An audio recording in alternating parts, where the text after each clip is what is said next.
Hello, my name is Yancey.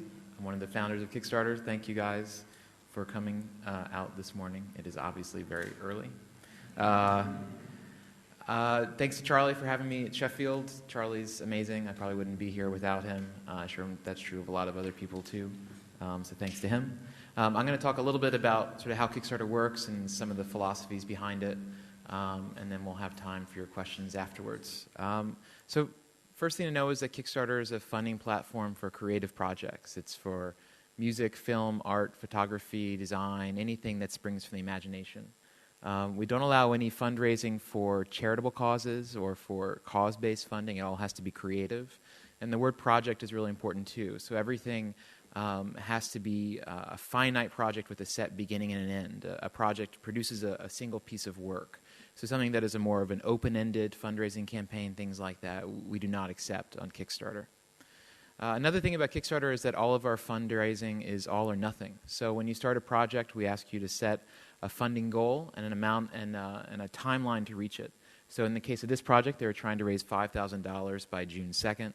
You can see at this moment they're $575 short. So if they didn't receive a single pledge, no one would ever be charged. Everyone would just walk away. The creator wouldn't get any money. It would be like it never happened. If they did happen to make up that goal, then in 10 hours, then those 62 people, their credit cards would be charged at once, and the creator would get their money. We like the all-or-nothing model. We think that it protects both backers and creators. If you're a creator, you're not having to execute a project on a really small budget. And as a backer, you know that your money is going to a fully funded project. You know it's going where you think it's going. So it's a key part of how Kickstarter works. The site launched 2 years ago, and it's been fairly successful in that time. Over $60 million has been pledged to projects, and right now it's over $2 million a week that's flowing to projects, and that number is increasing every week. That money's been contributed by over 700,000 people, and over 100,000 people have backed more than one project, which is kind of crazy. In terms of how we make our money, if your project is successfully funded, we take 5% of the total amount you raised. If you don't hit your goal, we don't take anything either, and obviously we don't take any sort of ownership or creative control of your work. That is always yours. Film is our largest category on Kickstarter. Film projects alone have raised over $25 million from over 250,000 people. And within film, documentary is also enormous. Documentary is the single largest subcategory on Kickstarter. Over 100,000 people have supported a documentary on Kickstarter. Over 700 docs made so far using the site, and they've raised collectively over $10 million. So that's a lot of support for films that are in early stages, in production or post-production or even pre-production. And they're finding an audience and able to build it using the site, which is really exciting. Here you can see the dollars pledged by category.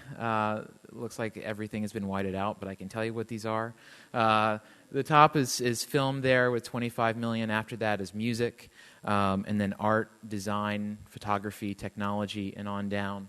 Every one of these categories, with the exception of fashion and dance, has raised over $1 million during the past 2 years, and fashion and dance are very close.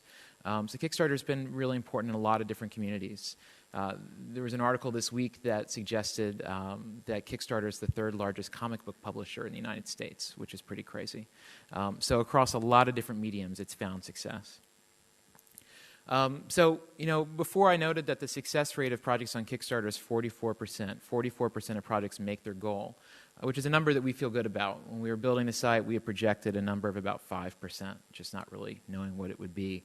But the interesting thing is that even though over half the projects do not make their goal, 85% of the money goes to successfully funded projects. So it's really feast or famine. Money goes to projects that are going to make it. And we think this is a great endorsement of the all-or-nothing model. If your project does not have a lot of support, it's just not going to find it. There's not a lot of money being left on the table. And I think this offers a lot of security for both backers and creators, that money is going where it should. The other interesting thing is, again, this is an impossible to read graph. I apologize. The other interesting thing is, at what point is a project almost inevitable to succeed? And statistically, once a project reaches 30% of its funding goal, it succeeds over 90% of the time. This has been true since the day that we launched. And so the imaginary y-axis here shows likelihood of success from 0 to 100%. The x-axis shows amount funded. And what you would see here is that even at the 10% mark, when a project has raised 10% of its goal, 75% of the time it will succeed. So really it all comes down to, is there any audience at all behind your idea? Is there any support? If there is, chances are very, very high that you're going to make it. If not, you probably will not. I think there's some amount of sense to this and some amount of justice to this. So this has been true throughout the 2 years that we've been around. So why is it that Kickstarter works? What is it about the platform or these projects that enables them to have success? And I think there are a lot of reasons, but there's one really big one, which is that every project is a story. Each one of these projects is the narrative of someone trying to do something that they care about, something that's important to them, something of note. And they're sharing that story with you and with an audience in a variety of ways. And I think because of the format of how these projects are shared, we're not asking anyone to do anything they wouldn't normally do. We like, as audiences interacting with stories and as filmmakers, artists, we like to tell them. And the typical Kickstarter project is told in three ways. The first and most important is through a project video. Over 80% of projects now launch with a video on Kickstarter. It is a heavily, heavily video-driven site. If you don't have a video on your project, you're making a big mistake. And the videos are interesting because the projects get funded just as much because of who the creator is as it is what they're doing. People are connecting with somebody. They back a project because they like that person, they respect them, they think they're cute, they remind them of someone they know, they are someone they know. All these reasons are just really important to what makes a project succeed. So to give you a sense, a member of our team a few weeks ago just happened to put together a montage of sort of the typical Kickstarter video. I want to show that to you. Hello. Hi there. Hello, Kickstarters. Hey. Hi. I love your new shoes. Are those new shoes? Hi, my name is Raquel. And I'm totally naked. And I could go on, but this is a Kickstarter campaign video, and I haven't even told you what my project is yet. I would like to help my dad publish a children's story that he wrote and that I illustrated. This time I decided to write things that were more lyrical. Let people actually be able to buy a couture dress that they themselves design. This is the opportunity of a lifetime for me. I'm an artist. I made a film called Codependent Lesbian Space Alien Seek Same. It's going to be a show where live action on stage blends into fully produced video segments. Right now, I'm sitting on over 200 hours of incredible footage. I'd like your help to complete it. Kickstarter does not work without you. The power of the internet is allowing people like me to reach out directly to people like you. I think together we can literally be the next great frontier in space and Earth exploration. Let's go make a story. I'm really excited for this. I think that this is worth doing. We can make it together. Thanks for watching our Kickstarter video. Thank you so much for watching. This project is really important to me, and any support is greatly appreciated. Yay. Kickstarter. So obviously what you see are a lot of faces. These are people telling their stories. And there's kind of an interesting format to the Kickstarter video that's developed. I think they're kind of the anti-commercial. It's clearly a commercial for an idea or a project, but because it's being made by an actual person, they want to show their discomfort with that, their discomfort with selling. So they leave in all the false takes that they have and all the awkward moments just to show who they are. But those videos are really powerful, and I think probably that and this next thing are the two most important things for a project. The next thing are the rewards. It's what you give people in exchange. So Kickstarter is not a donation platform. We require that every project offer rewards. So if I give you $10, I get $10 of something in exchange, and it's up to you what to offer. And rewards come down to a few basic things. The one thing that we don't allow is any sort of financial return or equity stake or anything like that at all.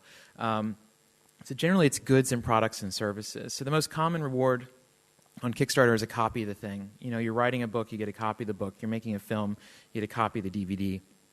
Things along those lines. But on up the chain, you have these creative experiences. So, a visit to the set, dinner with the director, come provide the hand claps for track 2. These invitations for people to become more deeply involved in the project. And the other thing are just acknowledgments. It could be anything from your name in the credits to a character named after you to whatever it is that someone might want to offer.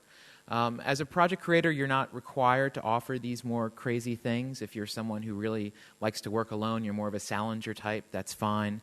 But these things work well and people get excited about them. And I think they also help tell the story. They share what it is about your project that's special, what it is about you that's interesting and unique. And I think these things can come together in a really interesting way. The third part of the story is kind of obvious, but it's just the narrative itself. Within each project, I think there are three distinct narratives. There's how the project got here, so your story. How is it that you came to this project? How long have you been fighting to get this made? What is it that you care about?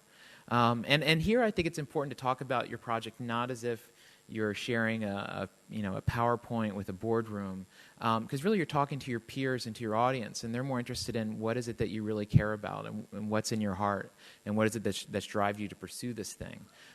So I think taking that kind of approach and really being very honest and open in a way that you wouldn't be in other formats is really a good thing to do. The second narrative is just the Kickstarter funding itself. There's a game show element of will it make it or won't it, and it's kind of exciting to follow along. People will like to spectate on that and just see what you do. So that's just a nice moment to focus a lot of attention on what you're doing. And that project is an excuse to talk about your passion and what is it you really care about for that extended period of time and have a really concrete thing for people to do. And then the final thing is the actual creative process. So as you're doing this thing, it's a really good idea to share with people what's happening, to let them know about important milestones or give them behind-the-scenes access. Again, if this is not how you work as an artist, that's cool. You don't have to do this, but I think you really benefit from engaging in this way. And so, knowing those story elements and sort of that high-level way to think about a project, there's sort of a nuts and bolts part of launching a project too. And the most important thing to think about when you do this, first and foremost, is who your backers are.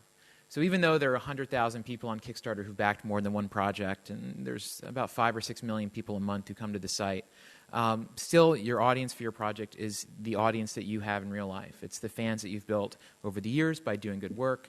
It's the people in your internet. It's your friends' friends, all that sort of stuff. And for the typical project, most of the money is going to come from them, as it should. I mean, these are people who are really committed to your work and understand you very well. And so when you're crafting your project, when you're thinking about how it works, you're not thinking of some faceless mass. You should have a sense of who your audience is and what they're going to be looking for. And so when you're thinking of these things, it's good to keep that in mind. So when you're trying to choose how much money to raise, I think the first rule to think about is because of the all-or-nothing format, you can always raise more than your goal, but never less. Successful projects, on average, raise 125% of their funding goal. So if you make it, you're going to have some room to spare. We have projects become thousands of percent overfunded on Kickstarter. That's actually a pretty regular thing at this point. But for most of those projects, what's really driving that is that they're functioning largely as a pre-order mechanism. So someone is writing that book and they're just selling the copies through Kickstarter, essentially. And in those cases, people are still willing to contribute because they're just buying something. The funding goal is irrelevant.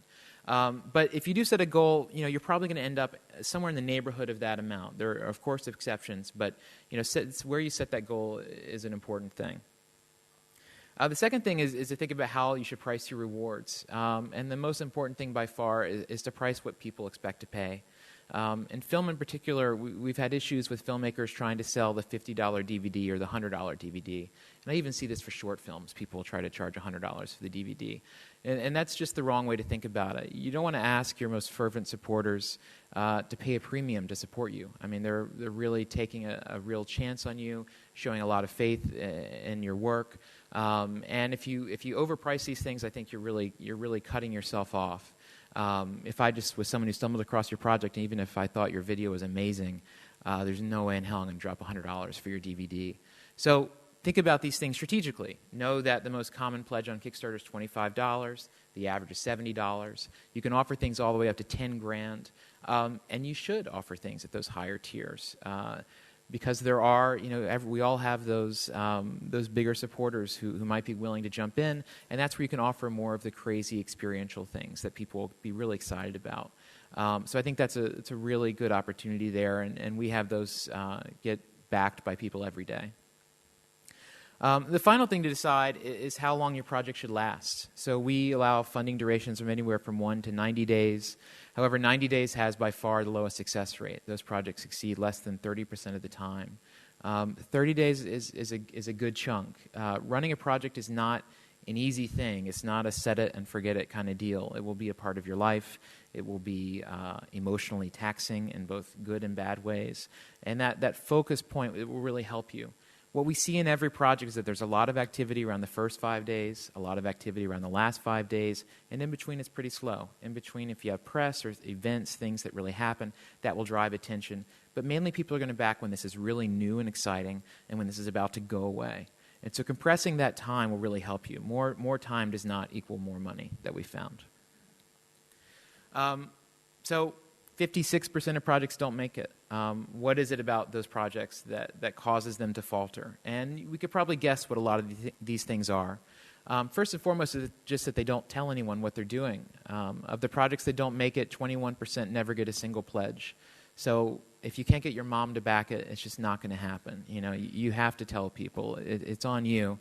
The other thing is just people who I woke up today and decided to become a documentary filmmaker, and I've never done anything like that before. Like that's just not going to work. The people who find success on Kickstarter are people who've done good work in the past, who've demonstrated that they're competent, that they know what they're doing, that they're good citizens. And so you're sort of earning that gravitas that's used here to find success with funding. And the other things here are all pretty obvious, and I think what these all really show is a lack of effort and a lack of preparation. It's certainly possible for very good projects to fail. We've had that happen, but for the most part, the ones that don't find success generally probably shouldn't. They're sort of more half-baked, or just people didn't put that time of research in ahead of time. So I would say that if you've done good work in the past, if you take the time to really think about this, you will almost certainly have a positive, successful experience using the site. So you've had success. You got your money. You're doing your thing. What's next? There are two things to think about. One is that you're going to have to mail out all the things that you told people that you were going to send, of course. You'll have to pay for manufacturing and for shipping. You should factor those things into the prices. And the second one I think is just as important is that your backers are going to have an expectation of what it is that they're going to get out of this. They're going to want that shared experience. They're going to want to feel a part of this. And as much as you can create that environment, the better. The worst thing that you could do is to raise your funds and then just disappear. Even if you're hard at work in the field making your thing and you don't have time, just take a half hour every Sunday to just post an update saying what's going on or to share a couple pictures. It will generate a lot of trust with your backers, and I think it shows them respect that they deserve. So the last thing I want to talk about is just who we are. We kind of have an interesting story behind Kickstarter, and I think it helps kind of explain how it is we think about these things. So I'm the co-founder of Kickstarter. There are two people who I founded this with, our CEO, Perry Chen, and Charles Adler, who's our creative director who designed the site. And Perry first had this idea in 2002. He was living in New Orleans. He was trying to put on a concert, and he didn't have the money to do it. And he thought, if only I knew beforehand how many people would go to this, I could either do it or not do it. And he had this idea for this threshold. If something is reached, it happens. If it doesn't happen. So he had that idea, and then in 2005, he and I met here. This is a restaurant in Brooklyn called Diner, where I was a regular, and Perry was my waiter, and he was often my waiter, and we became friends. And one day over lunch, he told me this idea he had. And I was working as a music journalist at the time, and obviously a waiter and a music journalist are the two people who should start a website. But we decided that we would try, and so we started on in earnest in 2005, and it took us until 2009 for the site to launch, and we made every mistake that you can, but somehow it worked out in the end. But during that time, we thought a lot about why it was we were doing this, and really, what drove us was that for ideas to find any sort of funding in traditional means, meaning like a bank or a record label or film studio, they all just have to generate money. That's all anyone is interested in is what's the revenue potential. But of course, 99% of ideas are just ideas. It's just a thing in your head that you want to see exist in the real world. And if money comes to that, sure, that's cool, but that's not really the point. And we didn't see any room for those kinds of ideas in the world, and we were really bothered by that. And we ourselves had a lot of non-money-making ideas that we were interested in. And so because of that, we just really started working on this and really thinking hard about how to do it. This here is our office. We're in the Lower East Side on Rivington Street, if you know New York. This is a bar right here. Those 4 windows up there are our office. It's a great space. This is our front door.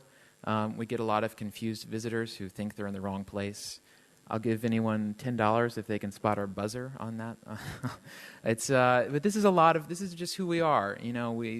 This is where we come from. This is sort of what we care about and the environment that we're in. This is so dark it's hard to see. But this is our actual space. It's a tenement building. It's just a room with 10 ceilings and a beat-up floor, and there's 23 people in a very small room. And it's extremely crowded, and there are no doors and no privacy, and it's great. It's great. I love it. But we have a really good group of people. This is our team. On the site, we have a page where we sat down everyone and we just tried to make them laugh, and we put a little 5-second loop of it on the page. But this really pretty accurately describes who we are. We're 23 people. Exactly half work on building and designing the website. The other half work with our community of artists and backers and helping them put their projects together. And collectively, as a group, we've backed about 2,000 projects on Kickstarter. So we really love what we do, and it's really exciting. And I've been away all week, and I've missed them. It's nice to see them up here. But yeah, so that's all I had to sort of talk, and then I would love to just hear your questions and do that. So, does anyone have something they want to ask? I think we have microphones. Hi, I'm Christel de Meyer from Belgium. I'm not working in the documentary world, but I'm following your company from the start. And I was wondering, I think at the moment now you need to have an account in the US. If you have plans in Europe or something like that? We do. It's our biggest priority to expand Kickstarter outside of the US. So right now, you basically have to be based in the US to start a project. You can support projects from anywhere, but to start one, you have to be in the US. We've been working on this for a while, and we kind of have a complicated system the way that we've built this. So it's been hard for us to do it right. We really thought about that experience, but it is going to happen. It's not too far off. I don't know exactly when it will be, but I appreciate your patience.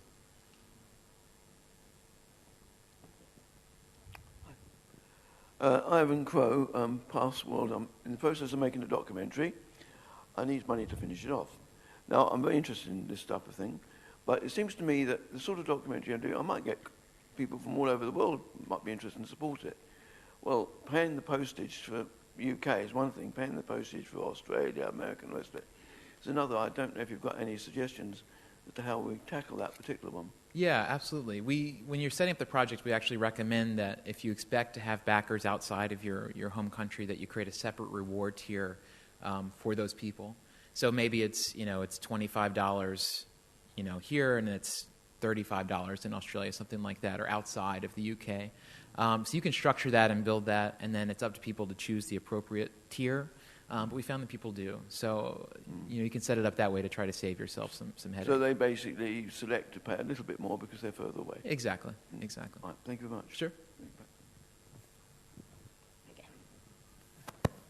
Hi, Andy Whitaker from Dogwoof. We distribute a lot of documentaries, so I think it is great. I'm just curious at the other end, actually. At you talk about $25 and $75, but how about, let's say Alex Gibney came to Kickstarter and said, "I want $500,000." I mean, is that possible, or? Sure. Yeah. I mean, our largest project raised just shy of $1 million in a month. We've had about 20 projects raise over $100,000. In film, the largest project so far, we had a film raise $350,000. That was last November. We had a film by Jennifer Fox just raised $150,000 last week. So it's very possible. I think we'll have our first $1 million film project in the next few months. So I think it's only a matter of time, and that the kind of scale that you're able to reach here is pretty enormous. I mean, there are a lot of eyeballs on Kickstarter at this point. You put a project up and it becomes a news story in a lot of cases. So if you are someone who has a really strong fan base, I think people are looking for these types of interactions. Like, we all want to be a little bit closer to the people that we really care about, especially artists. And so when we have that opportunity, I think people take advantage of it. Cool.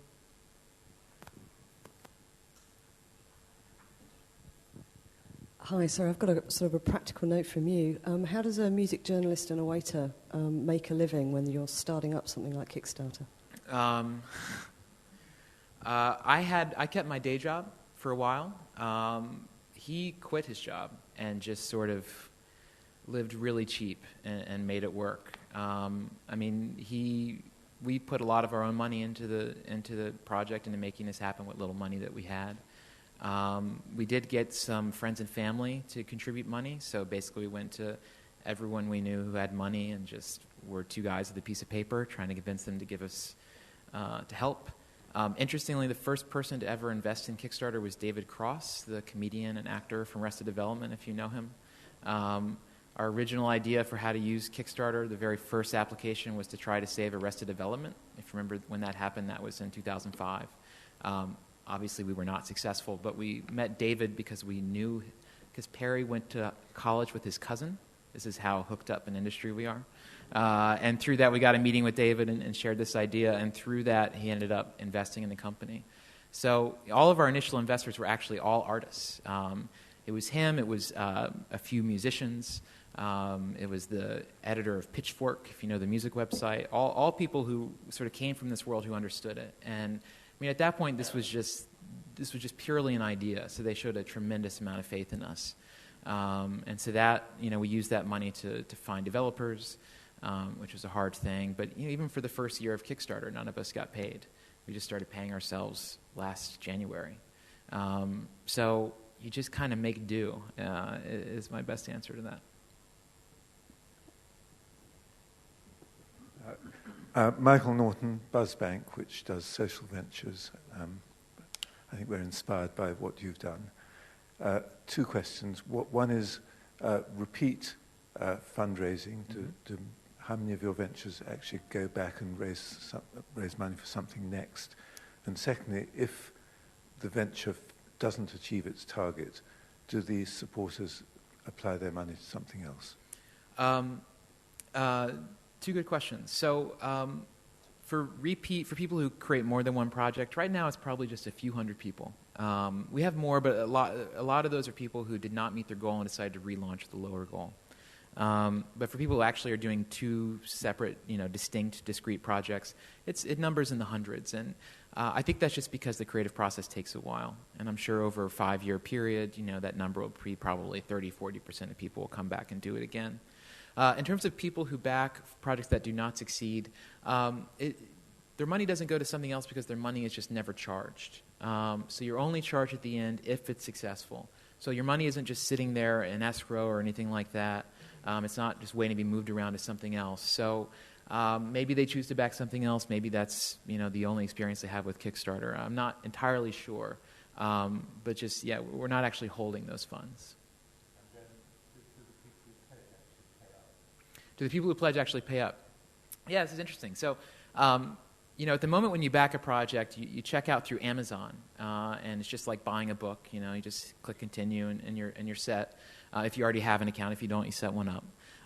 And so at that moment when you pledge, nothing actually happens other than we sort of take your credit card info, we create a token with Amazon that says we're allowed to charge you at a later point, and that's it. Nothing else is done. We don't, perform any hold or anything like that. And so people, their credit cards aren't charged until 30, 60, 90 days later. But despite that, our transaction decline rate is less than 2%. So it's actually extremely low. So people do pay up. I'm not sure why that is. It's much lower than anyone anticipated, certainly than any of our payments providers anticipated. But I think, people are just honest. And I think because it's another person, they want to keep their promise. Hello, it's Jessie Shi from Taiwan. I'm wondering if there any taxing problem you have faced. If this .com is in Taiwan, certainly the taxing authorities will keep an eye on those fundraiser and you even. Sure. There are a variety of ways to use Kickstarter. The fact that you're raising the money on the site doesn't have any bearing on your taxes. It's more what it is that you're doing. So if you're a 501c3 nonprofit, then that's one thing. If you're selling things, then you're liable for sales tax. Right now, in terms of people actually paying attention, they're not really. It's a matter of time before they are. Next year in the U.S., there are going to be some changes in laws where PayPal and the major payment services will be automatically creating tax documents for anyone who uses their platforms. So that will certainly change this to some degree. But for right now, it's kind of an honor. It's kind of an honor code. It's like waiting tables, I guess. You're supposed to do the right thing. I haven't heard of anyone having problems, and we don't offer any tax advice because A, we're not really smart enough to, and B, legally we can't. So, if you have a project, you're curious about those, you should talk to your accountant. They should be able to figure this out fairly easily. But there are a lot of moving pieces because of the ways in which, and the sort of things that you might sell. So, how do you tax a dinner with somebody that someone pays $1,000 for? I have no idea. So there are tough questions with that. So far, it hasn't been an issue. In the future, it may be. I'm not sure. Anyone else? Hi. How do you vet or filter the projects that apply to go on Kickstarter, and what percentage of the ones that apply to go on there actually get listed? Great question. So it's funny. When we first launched the site, we started it by giving our friends invites to start projects. And you had to have an invite to start a project. So we gave 30 of our friends invites, and we gave each of them 5 invites to give to their friends. And that was the only thing we ever did to market the site. And pretty soon people started writing into customer service. I was our customer service person for the first year and a half. They started writing to customer service and asking to start projects. And pretty soon they were pitching ideas, and I was having conversations with people. And we were like, okay, this is cool. This makes sense. And so we didn't advertise it, but people could write in and ask us to start a project, and we would have a conversation. And basically we asked them to meet our guidelines. And what our guidelines say is basically what I mentioned earlier, that it not be charity or cause-based funding, and that it be a finite project. And so right now we get approximately 300 pitches a day, proposals a day sent to us. So it's over 2,000 a week. Each one of those gets seen by a person and responded to by a person. And we write back with either a yes, no, or we ask some follow-up questions. We accept about 60% of what comes our way. The things that we turn down are things that you would turn down. When you create a source of what appears to be free money on the internet, people have a way of finding you. And so I feel very sure about our process. One thing that might be interesting, people are sometimes confused about why we don't allow charities or projects that do actual good in the world versus just creating art, although I would argue that's doing a lot of good in the world. And from the very beginning, we thought that it would be really hard for charities to sit side by side with these sorts of art projects. So if your project is that you're trying to save Haiti, and my project is I'm writing a book of poetry, and we sit side by side, you make me look like an asshole without even trying. And just charity has this way of just throwing these things in these moral terms that art often does not stand up well in. So we thought rather than force people to negotiate that in their minds and deal with the guilt of why am I helping some indie rock band in Brooklyn instead of starving children, that we would just make this purely about creative projects. And I also think that for artists it helps to be in a space that's just about creativity. You can really embrace what it is that you're doing, and you don't have to worry about being frivolous or silly. It's all that to some degree. And so that's the one line that I think we'll probably always keep. We used to have more guidelines. And over time, we've let go of them. I think that we were very protective at first because we had a firm idea in our head of what this would be, and we wanted to make sure it was that. And then you loosen up with time, and you realize that it's not just our side anymore. It's this greater communities. So I'm sure we've made bad decisions with some people, telling people no. I know we make people angry sometimes. For the people who do this all day, there's 10 of them. I fortunately am no longer one of them, but they're all going to be really good at breaking up with boyfriends or girlfriends the rest of their lives, and I feel sorry for that. But I think it's an important part of the site. You want to maintain a certain spirit and tone, and I think it makes everyone else want to match that tone. It makes it more aspirational. So, yeah.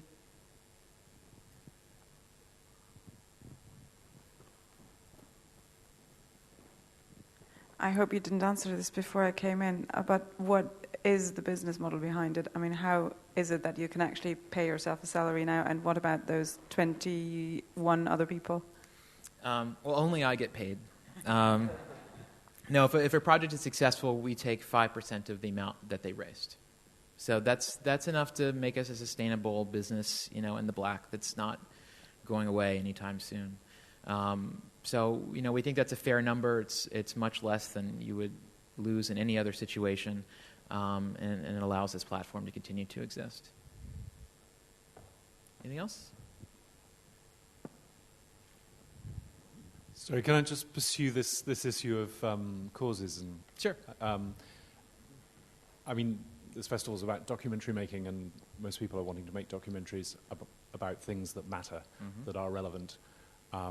That gets quite close to being a cause, even though the project may not be a cause. So perhaps some examples or something. Yeah. Because I'm sure that must be a very difficult boundary in reality. It is.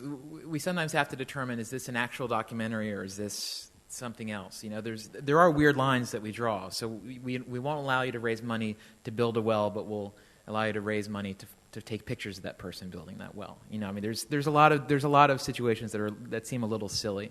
Documentaries, if someone is making a legitimate film and they've made films in the past, or they can clearly communicate that they're a filmmaker versus someone who's like, I'm going to take my 7D or my iPhone here and I'm just going to do whatever, then we're okay with that. A film can absolutely be an advocate for a position. It can be trying to raise awareness around an idea. But for us, we're most concerned with the film itself. So we ask that the project be about that work of art rather than the cause behind it. And of course, the cause comes into it, and there's an interplay there. But we stress to people that what we're really interested in is the art form itself. These are, as you surmise, these are not always clean and clear calls, and so we do have to make judgments like that. And in general, we err to being more open versus not. Yeah, hopefully that helps. Maybe. Does it happen a lot that people underfund their projects and then come back to get more to finish it off? If you're asking whether people do more than one project, or breaking up into phases? No, one, like, I don't know, someone has never done a budget and does a documentary, like a director trying to be produced as well. And I don't know, estimates that the cost is going to be $50,000, and then in the end he realizes, okay, it's going to be more like 100. So, I think that probably happens pretty often, but I don't necessarily see people coming back to us to do it. I think in a case like that, you figure out a way. You go through the other means that you would have maybe without a source like Kickstarter. We do see in film projects be broken up into different phases. So someone will raise funds for pre-production or post-production or color correction or their P&A, all these sorts of things. Those have mixed success. If you have a good network and if you do a good job telling the story in a different way each time, it can work. The one issue we have with those kinds of projects, though, is if you're having to go to the well multiple times to complete one thing, how is it that you're going to fulfill the rewards to people? If that first project only got you so far and you're promising people a copy of the DVD, it doesn't quite jibe with us. So we encourage people to have a single focus campaign. Yeah.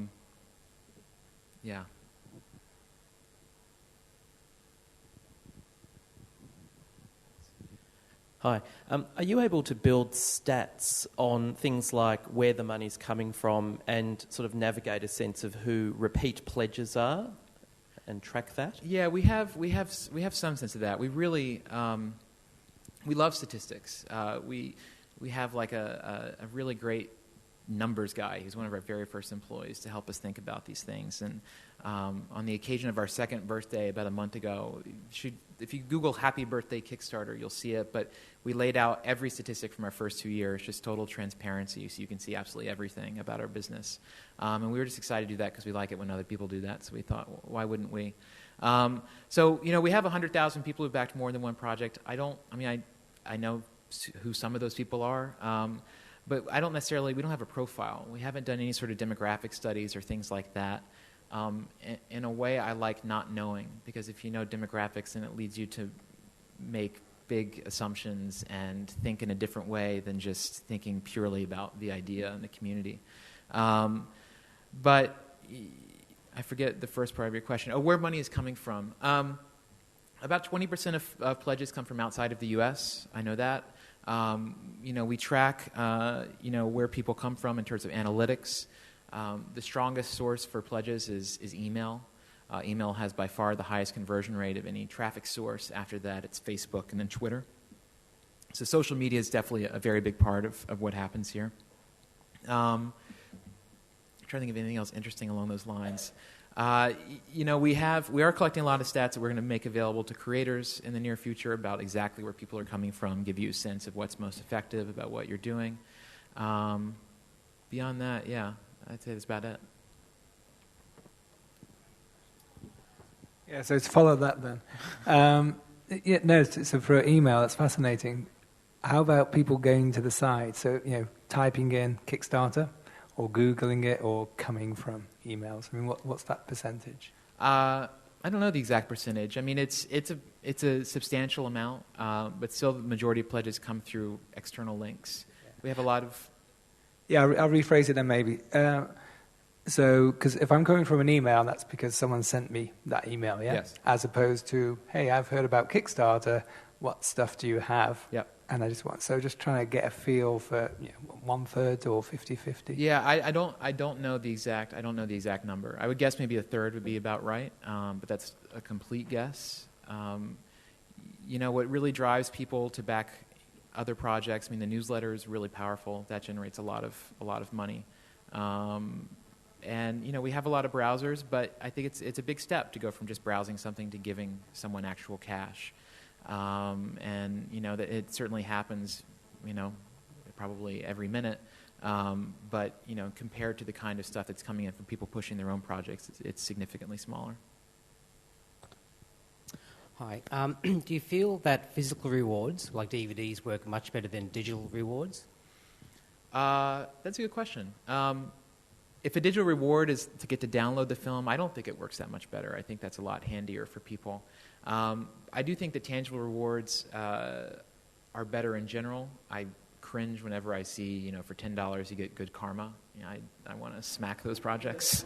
So you do want to offer something that's real. But yeah, I mean, if you wanted to save yourself some money and save yourself some pain and only do things through downloads and things like that, I think that would probably work. Certainly for your older backers, they would be more confused and probably wouldn't be able to do that. But I think probably for your peers, for anyone in this room, that would probably be the preferential way to go. Right, and a follow-up question. Can you release your strategy in stages? So if you want, say, $40,000, but you feel that's not realistic, can you ask for initial $20,000, and once you get that, then bump it up to another? You can't actually bump up the number, but you can say that the new goal is something else, just through an update or through text on the page. This is something that products have started doing a lot recently that I'm not a huge fan of, but it does work. I'm not a huge fan of it because it kind of cheapens it. It's saying like, hey, we've made it. All right, thanks everybody. Now this is the new, it's moving the goalpost continuously. But people it does work. I mean, people do engage with it. So, yeah.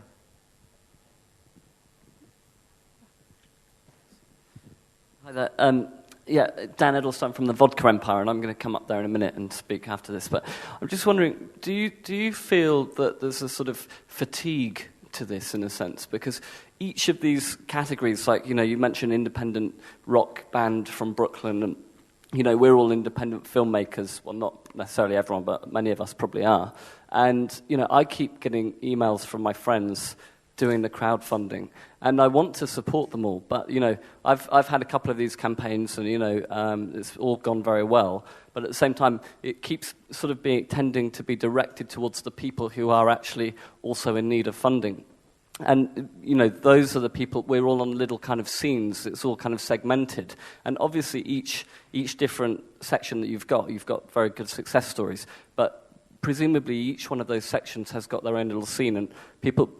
Do you find that there's a bit of fatigue that sets in? I think that for people, maybe for people in this room who are in sort of those fulcrum points, you probably are getting hit with a lot of it. And I think what happens is that you start to have more of a discerning taste in what you choose to back. You only support things that you think are actually good, which I think is not a bad way to go. I'm not concerned about this in general.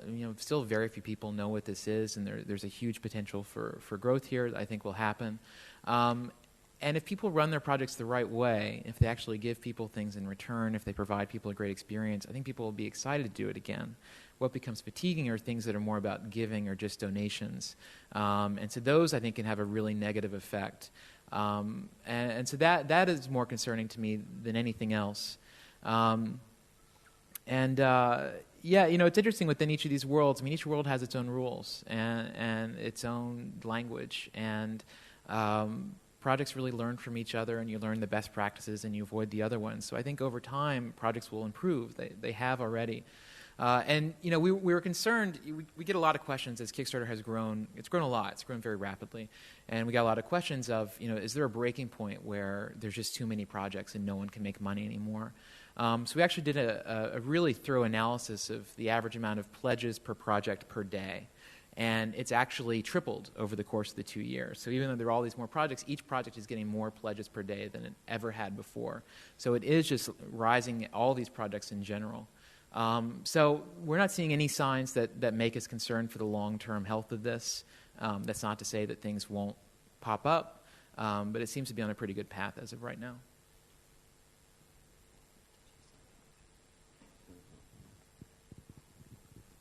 Just interested, in fact, do some people try this on more than one crowdfunding site at the same time? Do people? Actually go for more than one crowd? Yeah, people do. I mean, I think it's a bad idea just because you're splitting your attention. I think it's going to confuse people. I mean, one of the great things about doing one of these campaigns is that it's focusing a lot of attention on one specific thing, and that's really to your benefit. To splinter that, I think, is worse for everybody. So I would definitely discourage that. I mean, over time, certainly you could jump between different platforms and things like that, but simultaneously, I would definitely recommend just doing one project. Hi. I'd actually like to ask the opposite of a question that was asked a minute ago. A question was asked a minute ago about bumping money up. Mm-hmm. Now, I'm in a situation with one particular project where I've spoken to them about this is a band that has a public profile, a fairly significant public profile, and they said, well, you know, we've talked about crowdfunding, but the issue is we don't want to be associated with something that fails. Mm-hmm. And you know, I wonder if you've considered a situation where somebody says, okay, a project's going to cost this much, but if it doesn't raise this much, they can still accept. You know, if say it raises 2/3, and you know, one feels, well, okay, I'm prepared to make this compromise or that compromise, or I'm prepared to do this in a slightly different way in order to make this happen. Not on Kickstarter. I think on other platforms you could do something like that, but for us, the all or nothing piece is really important. And you know, what I would say to an artist like that is that if you're able to say get 2/3 of the way there, you will succeed. You know, all those people who've put in their $15 for that copy of the record, they're going to tell all their friends, like, listen, we've all got to do this if I'm going to get this thing. You know, let's do this together. And we see that happen routinely. In the past 2 weeks, we've had 2 projects raise gaps of over $40,000 in their final 72 hours. And in both cases, they did that with the largest single. For one project, the largest single pledge was $100. The other one, it was about $300. And what we see is that as that deadline comes up, that ticking clock comes, and it looks like this thing is not going to happen, just the internet comes to life. You know, we love to save things. It makes us feel magnanimous and huge and all these things. But so if they were in that position, they would make it. It would be stressful. There would be more gray hairs than they would probably like to have. But in the end, it would work out, I assure you.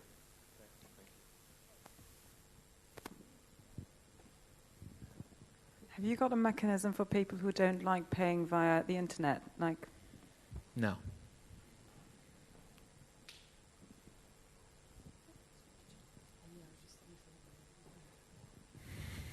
Will you create a brand and have a store to buy things from? Have a store to buy things from? Yeah. Yes, I hope. We wanted to do a store in our neighborhood in the Lower East Side and just have sort of a half pop-up store, half sort of museum space where you come in and each day there's some selection of things that happen, but not online. I think online, you know, we don't want to be responsible for moving people's inventory or things like that. Was your question something different than I am interpreting? Yeah. So my first question should have been, will you create an imprint that people can use? An imprint? No, I mean, people are free to put Kickstarter on the name on whatever it is that they make. We don't ask that anyone do that. It's completely up to them. I think creating an imprint would imply something that we're not. We're not interested in distributing or any of those other pieces because we would have no idea what we were doing. So this is what we're focused on. It's just helping people create more art, making it a little bit easier to do the things that you love. One of the hard facts about life is as life happens, it becomes that much harder to pursue the things that you actually feel passionate about because they seem frivolous or they seem unnecessary or impractical. And we let those dreams die before we ever even try them. And so for us, we thought to create a place where people could at least attempt these things before pushing them aside would have, a positive impact, I think, spiritually, if I'm allowed to speak in such hokey ways. But yeah, no, I'm not really interested in anything like that. I mean, for me, if a project, raises money on Kickstarter and goes and becomes the most successful thing in the world, that's awesome. And we don't need any credit for that at all. I mean, it's their work. We just happen to be one piece of the process. If they want to give us credit, sure, we'll accept it, but it's completely up to them. You remembered your question. I've remembered. I'm just curious in terms of how, obviously, you facilitate the people that are coming to you looking for funding. Are you enabling them to go to other platforms to find those people who might pledge, or does everybody have to come through the Kickstarter website? I'm kind of curious as to how it fans out and how you get the message out, because obviously it's a new, innovative business, if you like, but yeah, but we assume that people know how to email and how to use Facebook and Twitter or whatever, so we have very, very basic things, basically just to remind people that they should do that, but we just leave it up to people to do on their own. From the onset, we thought we didn't want to tell people how to do things. A, because we didn't really know what the best things would be, since this was, a new idea for us. And B, it would just be better for people to learn on their own and for the community to learn from itself. So there has been this language that's developed within the site. It's really spread out across the web of how to conduct yourself. And they look at other projects as models, and you look at what that one did, you take a little bit of that, and what that one did, take a little bit of that. And we like that approach. And so we really stay out of it. We let people figure it out on their own. And so, if you do feel lost and need help and need tips, you can come talk to us. I mean, we have that team of all those smiling faces would be happy to help you, and they help people with that every day. But we just assume that people know how to do these things or that they can figure it out.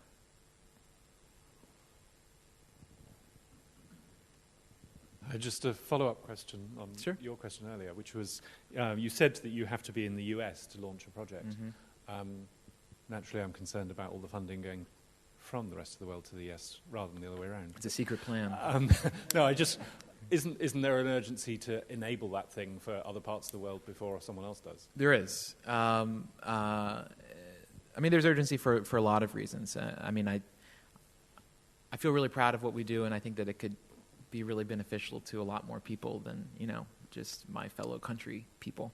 It's going to happen. I mean, we've had, 3 people working on this for 8 months trying to figure out what to do. I mean, we have a very unique way that we use sort of these financial systems that all financial platforms hate, and that we just sort of managed to convince Amazon to let us try. And so for us to do this, it will be a fairly complicated process that I assure you that we are working on as hard as we've ever worked on anything, but we just want to do it right.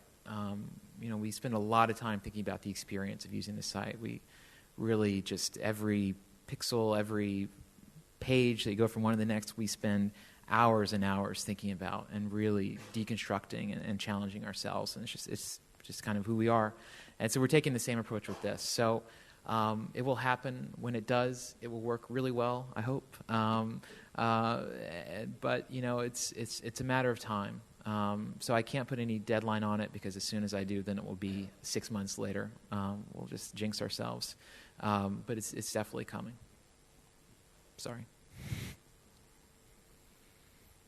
Anything else? I wanted to ask, do you spotlight certain projects, and if so, how do you get spotlighted? Yeah, we do. So there's 10 projects that appear on our homepage every day. There's 3 projects that appear in our newsletter every week. those are decided very carefully. Basically, our community team, every day we sit down for about an hour and look through the site and highlight things that we think are interesting. Basically, what we look for projects on the homepage are things that have a good video, things that have rewards that are fairly priced, things that we ourselves would buy, and projects that already have some momentum behind them. So we've seen that if you put a project up there that's 2% funded, people are not going to be willing to back it. No one wants to be the first dollar in. But once a project has reached 60%, something like that, people are a lot more willing to engage. So that's kind of the threshold. Being on the homepage certainly means a lot of eyeballs. It doesn't automatically mean money. We get a fair amount of emails from people who are upset about not being on the homepage, who are convinced that it's a conspiracy and all these things. But we're just simply trying to highlight things that we think tell our story well. You know, every day there are hundreds of thousands of people who are coming to Kickstarter for the very first time, and we want to be sure that they see the site, you know, the way that we think that they should. And so, you know, what I tell people who are concerned about not being able to be on the homepage is that the rest of the internet is a whole lot better than us. You know, you get your project on Boing Boing or a blog or the message board that really talks a lot about whatever your project is about. That's going to be far more effective than just us putting on our homepage. So there's a lot of opportunity out there for projects, and you know, we've seen that the press really likes to cover these stories because they're stories of real people doing things, and you know, they're underdog stories and they're grassroots and all these things, and there's just a great narrative there that people can buy into. So there's lots of different ways to spin it. If you have a project and you need ideas, again, you can reach out and talk to us. But really, we just try to put the best face on the site as we can every day. We also try to balance the different types of projects. We try not to have too much film or too much music. We try to highlight, you know, things that we don't pay as much attention to, dance or theater, say, that actually have a tremendous amount of success but are slightly less visible than, say, film or these big product design projects that have become a part of Kickstarter.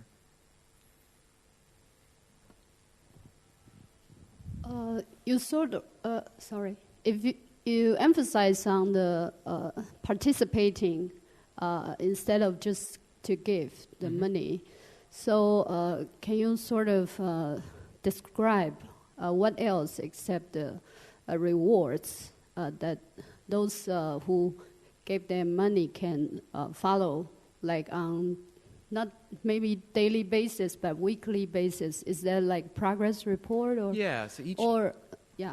or any other incentive? Yeah, progress report is exactly right. So each project has a blog. We call them project updates, where whenever you post, it's immediately emailed directly to all of your backers. So the post shows up in your backers' inbox right there for them to read. It's a really good way to tell them what's going on, to make them feel engaged or involved. Projects have a lot of events. I go to a lot of Kickstarter project parties, just gathering backers to get together in a room. People really enjoy that. The rewards are a big part of it. But, you know, in general, I think what really motivates people is kind of a bragging right. You know, like if I back a project, I have this deep relationship with this thing that I'm not really doing, but it's cool. You know, it's a good example is so my favorite reward. I've backed 400 projects so far, and I'm the third most on the site. 2 people have more than me. I hate them both. But I backed this one project by this woman named Emily Richmond, who is part of an art project, is sailing around the world alone, and it will take her 2 years to do it. She's like 22, 23. Great girl, really, really cool. And one of her rewards was for $15 that at some point on her trip she would take a Polaroid, and next time she got into port, she would mail it to you from wherever she was. And, you know, this is one of our very first projects, and I loved telling this story, and I told it for like a year. And then back in February, an envelope showed up at my house, and it was like this really worn, beaten-down envelope with these strange stamps on it. And I opened it up, and it was my picture. And it was a Polaroid, and the foreground was like a jungle, and there was like a beach, and in the distance there was just the ocean, and it was like faded, and, you know, it was a Polaroid. It's beautiful. And it was folded inside of a map. And on one side of the map was exactly where she was at that moment. It was somewhere in the South Pacific, and she'd drawn a circle around it. On the other side, she'd written me a letter describing what was happening. As she was sitting in the jungle, there were monkeys in the tree behind her, this whole thing. I mean, it was romantic. It was amazing. And this is someone that, you know, I've talked to but I've never met, and who I think about almost every day, and who I now have this relationship with. You know, I don't have the courage to do what she's doing, but yet there's something about it that I'm a part of. And that Polaroid is in my dresser mirror, and it will stay there for the rest of my life. I mean, I feel sure of it. And that's what I get out of it. You know, that's the experience that I get. And it's just that knowledge, that knowing I'm a part of this thing that's bigger than me. It's almost civic in a way. And it's even, you know, it's even like you back a film that makes it into theaters, and you're walking down the street with your date, and you're like, this is our film. We put $10 into this. You know, it's something that you get to have some moral claim on. So I think ultimately that's what's even more important than the reward. But what the reward is it's a gesture. It says, I respect you. I respect the fact that you're giving me money. I'm going to give you something in exchange because this is the capitalist system and this is what we do. But there's something much deeper about it. And you know, it's like today is called a crowdfunding day, and that word appears nowhere on our site, and we've never used that word in our office ever. It's not something we talk about because that's just a mechanism to make things exist. And crowdfunding implies something that's very mechanical, and I think that what happens for most of these projects is something that's much more emotional and deeper than that. And it's such an important piece of it. I mean, I think that's why even in the middle of the economic apocalypse, people are willing to do these things. When we first launched the company, every interview I would get asked, what the fuck are you doing starting a company right now? And you know, our answer was, we would love to start it years ago, but this is just where we are. And for it to be successful in this moment, I think speaks to the fact that this is a different kind of money than you're normally spending. It's more like a farmer's market where you're buying something directly from that person. You have that relationship. You see where your money is going, and you see where the thing that you got came from. And there's something about that's unique and that's important, I think, is a broader cultural change that we're going through right now, thankfully. And so I think all those things are really important. So, you know, that experience of feeling a part of something, it's both explicit and implicit. And if you do a good job, if you're just an honest person, if you like really share what's in your soul about it, I think you create that environment very naturally. You know, it feels good to connect with other people, and it's just a really, really powerful way to do it.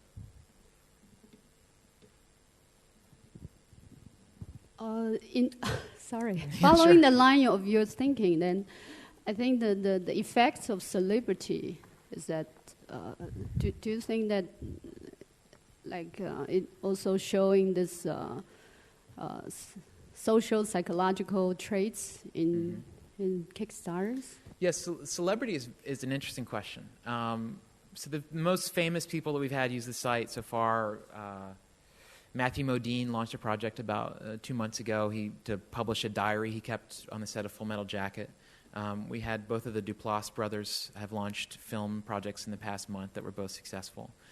So celebrity is probably in quote marks at this point. By and large, projects are being made exactly by people exactly like us here in this room, just working artists who are trying to make things happen. It will get to actual celebrities at some point. I would be perfectly fine if the most famous person to have used Kickstarter has already used it, but you know, it's trending that way. And I'm really interested in what will happen at that moment. Will people be able to make as deep a connection? I'm not sure. And how will people feel about giving, you know, very wealthy people money directly? I don't think people should be concerned about that, but I think it's something that will pop up. We've actually, Colin Hanks, Tom Hanks' son, launched a project last week to make a documentary about the Tower Record Store, which is a record store chain in the U.S. And he raised $50,000 in the first 2 days. And he happened to do a really, really great project, and really thought about it the right way and has the perfect spirit with it. But, you know, people aren't quite sure what to think about it. Hey, this is like a billionaire's son. You know, what's the deal? But for him, he was using this to market the project, to make people engage with it, all these other reasons, which I think are perfectly legitimate. But I know that there will be questions for audiences around some of those things. So I think that celebrity moment will be an interesting one. And I'm not entirely sure how people will respond. I think in the long run, I think it will work out. But there could be some rocky few months as people aren't quite sure what to make of it. Hi, Charlie from iFilm and Television. Sorry, I was a little bit late, so I don't know whether you've answered this, but I just already want to know. did. Yeah, good. What is the legal contract that you have? What's the terms and conditions that everyone who signs up, so that if they're not happy with what happens, and how often does that happen? So legally, we're a pass-through mechanism, which is the same thing as eBay or Etsy, where Kickstarter has no legal, entity in this process. It's basically a contract between the creator and the backer. But contract is a harder term that could be used, that should be used. So basically, what happens if someone takes the money and goes to Cuba and lives large for a few months, what backers could do is they could initiate chargebacks through their credit cards, which is the typical action that they should take. If things get really bad, they could pursue a class action lawsuit together. Nothing even close to that has ever happened on Kickstarter. What we really rely on, it's basically an honor code. Our belief is that there are social forces that will keep people honest, because the majority of your backers are going to be people from your life, your fans, or people in your community. If you burn those bridges, you would be severely hampering the rest of your life and probably your entire creative career. And we believe that's a strong disincentive from people to do that sort of thing. Over time, I'm sure that will not always be true. And I think that people will have to exercise some judgment when they back projects. Do I think this person could actually pull this off? And I think that they would be right to think about things that way. So for now, the biggest issue we have is someone raises the money and then just doesn't say anything. They're just not transparent. They're not talking about what they're doing. In those cases, we just encourage the backers to just, to email the creator and tell them so. And generally, those people get shamed pretty easily. And, I think what happens is that people, maybe things don't go as well as they think they should, and they get quiet, and then you get guilty about being quiet, and then you get guilty about being quiet. And it's just, it's human nature. But just being honest and being transparent really solves a lot of these problems. So a great example would be, say, if Terry Gilliam making Don Quixote, which was just a travesty of a production. And if that had been a Kickstarter project, for instance, and, they raise the funds, everything goes wrong on the shoot, it rains every day, none of the crew speaks the same language, everything goes wrong. But of course, during the filming of Don Quixote, the first director or someone turned on a camera and started making a documentary about just the entire huge clusterfuck that was happening. And that became the documentary Lost in La Mancha, which is far better than Don Quixote ever would have been. And so if you think about like a Kickstarter project, where if things do go wrong and you're open about it and you're telling people about it every day and you're telling that story, and I backed you for $20, if I'm seeing this happen, like A, I feel empathy towards you, and B, like I'm having fun. I'm getting interesting stuff out of this, and I'm not going to be as bothered. So I think in every case, just communication, transparency solves a lot of these problems before they start. And so we do have to get on people sometimes. We encourage backers to keep creators honest. But to answer your initial question, I think ultimately it's an honor code. And it's not foolproof. I don't think this can ever be foolproof. I think even eBay, 10% of transactions are still considered fraudulent in some kind of way, and they're, how could you get better than eBay at that sort of thing?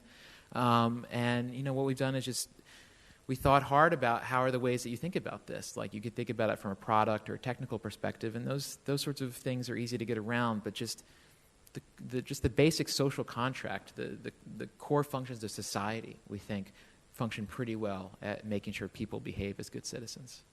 If people do have large investments or put large investments, have you found that they've had separate contracts drawn up about it, particularly film projects, and has equity ever been given away? Well, there can be no equity through the site, so that's something that we forbid. I'm sure there's equity that's being exchanged. Maybe they meet through the site and then it happens elsewhere. I know of numerous projects where that's the case. So in those cases, yes.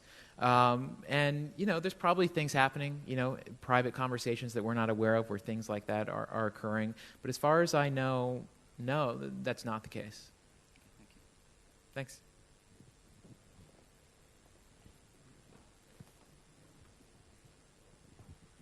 Hi. Is there a way how filmmakers can take their audience from one project to the next, their backers? Can I address them directly? Can I address everybody who backed a previous project? Is that something you've already thought about? Yeah, absolutely. If you post an update, it will get sent to all of them. You can also message all of them with the link to the new project. That works very well. And I can keep doing that once the funding. Yeah, so the project lives on forever, and that is an open communication channel forever. The most common way we see that used is, say, I launch a project, and I suddenly realize there's no way in the world I'm going to make my goal because I completely misjudged this thing. So then you downscale your project, you relaunch a new one. And at that point, people will post an update on the initial project saying, hey, we're going to cancel this one, here's this new one, and share the link. We'd love it if you could be a part of this again.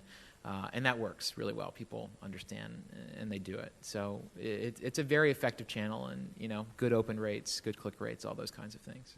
And another thing I'm wondering about is there a greater tradition of giving to cultural causes or the arts in North America than in Europe, where we like to give to charity, but maybe not so much to the arts? I don't know. Do you see a divide there? I think that America has a history of non-appreciation for the arts. I think we view the arts as being very frivolous and unnecessary in life. And we were first trying to make Kickstarter. We were going around to these venture capitalists trying to get money to build the site. And routinely, people would say, why do artists need money? Like, there's so much art in the world. Like, why do these people need money? It just didn't make sense to them. And there just wasn't that connection at all. There wasn't that empathy. There wasn't that understanding of what that life is. So I don't think there is a very strong history of it. I mean, I think here in Europe, you have a greater history of patronage and things like that than we do in the U.S. Of course, this is the way art has traditionally been made, is through patronage. It's only the last 100 years that we decide that corporations should commoditize and subsidize art. And so, no, I don't think there's anything special about it. I think it's possible that it could work even better elsewhere. Yeah, interesting question, though. Okay, I think we have to stop there and get ready for the next session. Thanks so much, Yancey. Thank you, everybody. Great questions.